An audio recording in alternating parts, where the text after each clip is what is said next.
sobrang mamiss ka niya sa ganitong pamamaraan. Hello mga guys, kumusta kayo? Panibagong araw, panibagong video na naman tayo. And sa araw na ito ay isa na namang video ang aking tuturo sa inyo na simpleng gabay o simpleng pamamaraan na makakatulong sa atin. At bago ang lahat, gusto ko lang mag-disclaimer sa mga taong hindi naniniwala at hindi gusto ang mga kagaya nitong video. Please skip this video and maghanap kayo ng videos na gustong gusto nyo dahil ang video na ito ay para lamang ito sa mga taong naniniwala and gusto mag-try.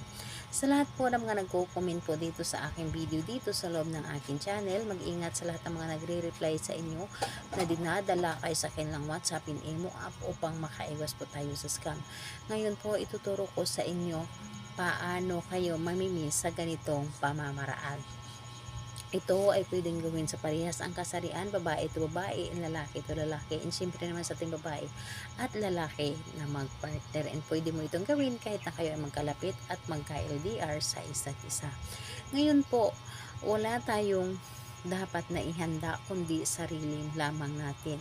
Kailangan ihanda natin ang ating sarili na kailangan ay hindi tayo nagdalawang isip sa paggawa nito at buo ang inyong loob, tiwala at paniniwala sa paggawa nito at hindi ka magdalawang isip na para bang hinihila ka o hihilain ka na gawin mo ito dahil gusto mo na sobra siyang mamimiss or sobra kanyang mamimiss dito sa paggawa mo ng isang ganito napakasimpleng ritual ngunit napaka-epektibo. Yes po, dahil ito ay lagi kong ginagawa.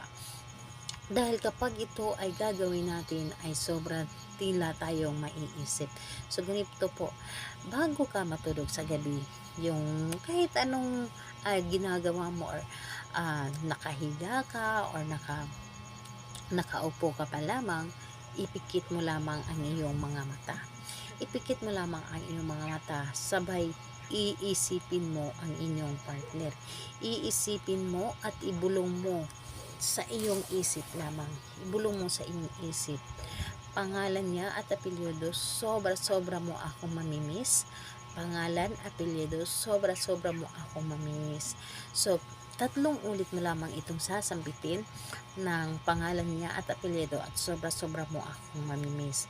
So, ayun po, sa pamamaraan na ganyan ay mamimiss ka niya at talaga namang kahit anong gawin niya ay talagang hindi siya mapakali at mababalisa siya dahil iniisip ka niya palagi. So napaka-epektibo nito and sobrang napakabilis nitong gumana, lalo na kapag kayo ay mag-aaway.